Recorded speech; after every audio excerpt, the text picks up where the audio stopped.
vabbè, abbiamo Ottorino Respighi che è molto intonato al contesto romano. Volevo fare un breve commento su una vicenda europea. Ho visto qualche titolo di giornale, qualche tweet, insomma, dei bene informati, insomma, che sono quelli che arrivano 3 mesi dopo di noi di solito, sul fatto che il Recovery Fund sarebbe adesso sostanzialmente non c'è l'accordo per cui non si fa più niente, eccetera eccetera. Allora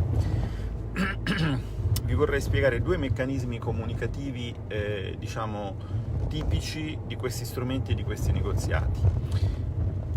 Posso farlo perché dopo 10 anni che seguo in particolare i temi europei, prima per conto mio e adesso per conto della squadra, insieme con l'onorevole Zanni, che non a caso è con me sulla lista dei cattivi, come saprete, dei cattivi dei nostri, diciamo, media più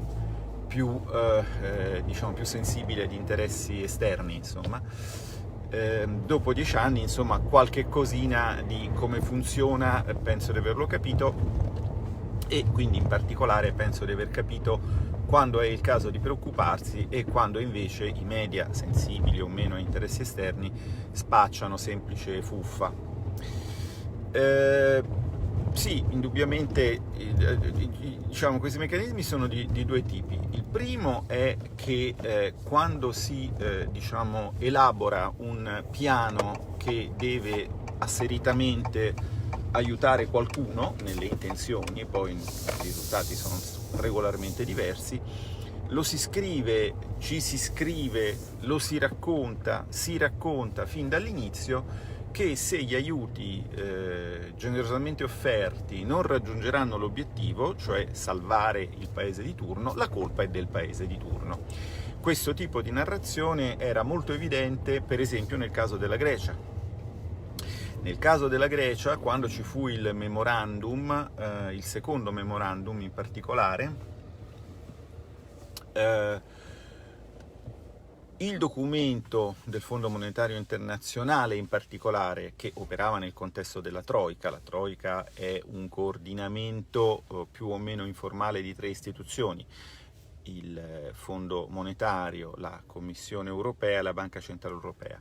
Il memorandum del Fondo Monetario diceva chiaramente, i risultati saranno questi, però certo potrebbero essere diversi se non ci si impegnerà abbastanza, insomma, venivano prospettate delle ipotesi di fallimento, di quello che peraltro si sapeva che sarebbe stato un fallimento annunciato.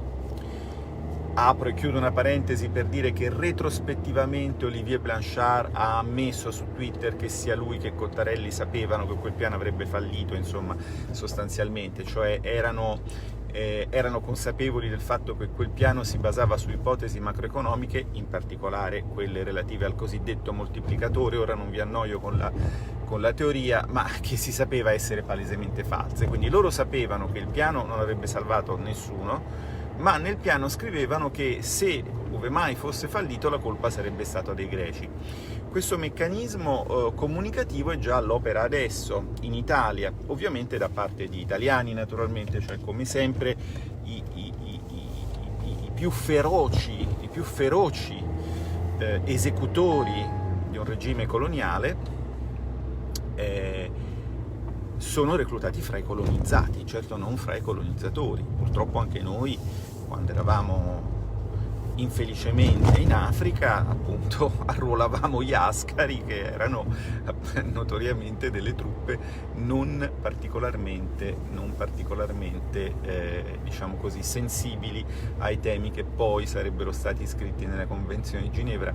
E d'altra parte è anche interessante l'episodio che racconta il buon Barbero, Alessandro Barbero, lo storico, parlando della battaglia di Adrianopoli, che racconta come quando i Goti si avvicinarono alle mura di Costantinopoli ci fu una sortita di cavalieri berberi, che quindi fondamentalmente erano dei mercenari assoldati dall'imperatore, e uno di questi uscì, praticamente attaccò un supposto barbaro Goto tipo gli strappò il cuore e se lo mangiò in diretta televisiva, suscitando ovviamente sgomento nelle file di Goti che dicevano che questi sono più barbari di noi.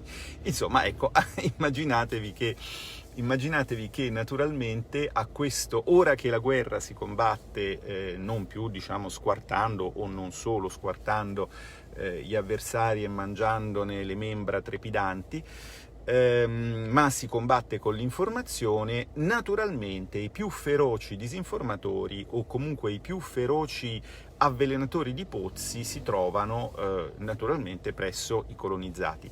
E infatti tutti i nostri quotidiani, credo senza nessuna eccezione, già ci stanno avvertendo del fatto che ci sono 209 miliardi, secondo qualcuno sono già arrivati, invece come vedete il negoziato è in corso,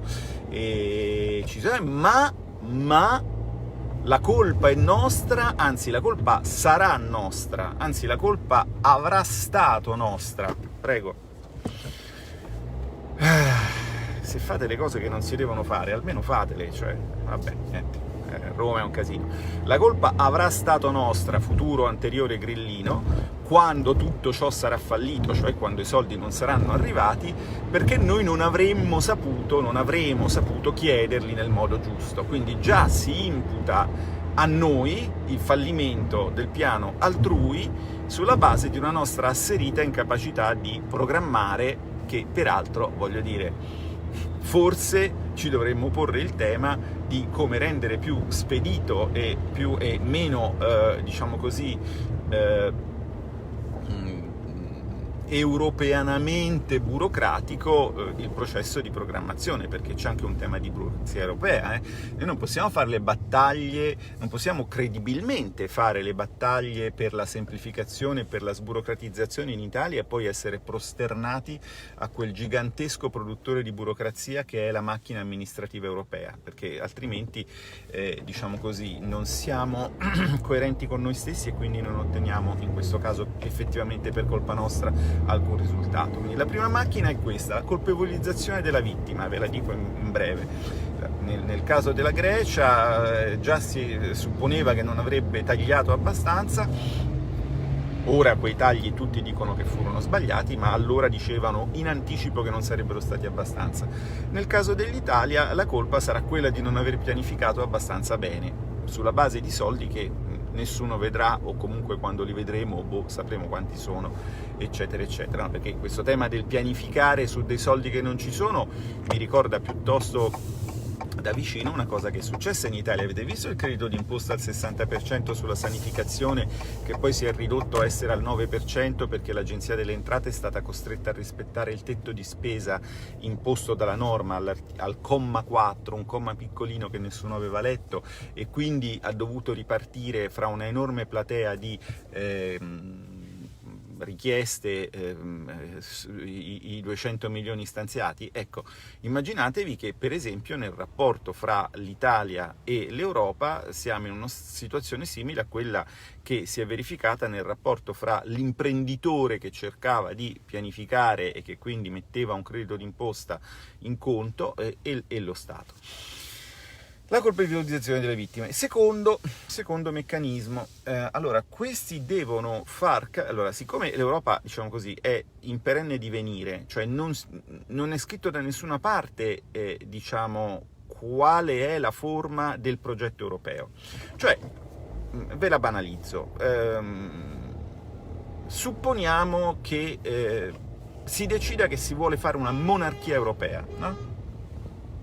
Quindi praticamente tu sai che lo scopo del gioco sarà di avere un re dell'Europa, che quindi avrà la sua corte, avrà i suoi ciambellani, eccetera, eccetera. No? Però quando arrivi lì, quando, diciamo così, decidi che la famiglia Disselblum, per esempio, o la famiglia Juncker sono la stirpe regnante in Europa, li incoroni, li metti su un trono, cominciano a fare quello che devono fare e la costruzione del progetto europeo è finita, c'è il progetto europeo. Viceversa, come notano studiosi acuti del processo di integrazione europea, uno dei limiti più evidenti di questo processo di integrazione è che esso è in perenne divenire, cioè nessuno spiega da nessuna parte che cosa dovrebbe essere l'Europa una volta fatta, no? Perché c'è questo tema di fare l'Europa facendo o non facendo gli europei. In altre parole, quando per esempio abbiamo fatto, ricordo con i soldi e con le armi dei francesi, per inciso, tanto per cambiare, l'unità d'Italia, no? Si sapeva qual era l'obiettivo. Era riunire una serie di stati che avevano dimensione corrispondente in alcuni casi a quelle delle nostre regioni o delle macro regioni come tutto il meridione italiano, riunirli in un unico stato. L'obiettivo era quello, era chiaro, lo si poteva perseguire o meno, si è deciso di perseguirlo, lo si è raggiunto e quindi è stata fatta l'Italia. Dopodiché qualcuno, come ricorderete, si è posto il problema tuttora irrisolto di fare gli italiani. Nel caso dell'Europa non è assolutamente chiaro, diciamo, che cosa si debba fare dell'Europa, che cosa l'Europa debba essere. Non è chiaro per niente. Tant'è che l'unica, cosa, così, che per quanto fumosa racchiude in una formula, questo non è il monopattino ma il telefonino, ma insomma ugualmente pericoloso, racchiude in una formula quello che l'Europa, dovrebbe essere, è la famosa formula degli Stati Uniti d'Europa, che, ormai ad essa nessuno crede più, no? Perché si è visto che in realtà le poche cose, secondo me anche sbagliate, vedi per esempio il MES, che l'Europa ha realizzato, le ha realizzate in un'ottica intergovernativa, di accordo fra governi nazionali, e naturalmente se c'è un accordo fra governi nazionali il livello federale, di per sé, in re ipsa, scompare, diventa inutile, no? Allora, c'è questa retorica del perenne divenire, dell'arrivare verso un obiettivo che non si sa qual è, e quindi in realtà l'Europa non è un risultato, l'Europa è un processo, un percorso che deve sempre andare avanti. Allora capite bene che, come succedeva a me quando portavo in montagna la mia famiglia, dotata di persone più o meno amanti della montagna, d'accordo? E sarà successo anche a voi di andare in giro in escursione con persone più entusiaste o meno entusiaste.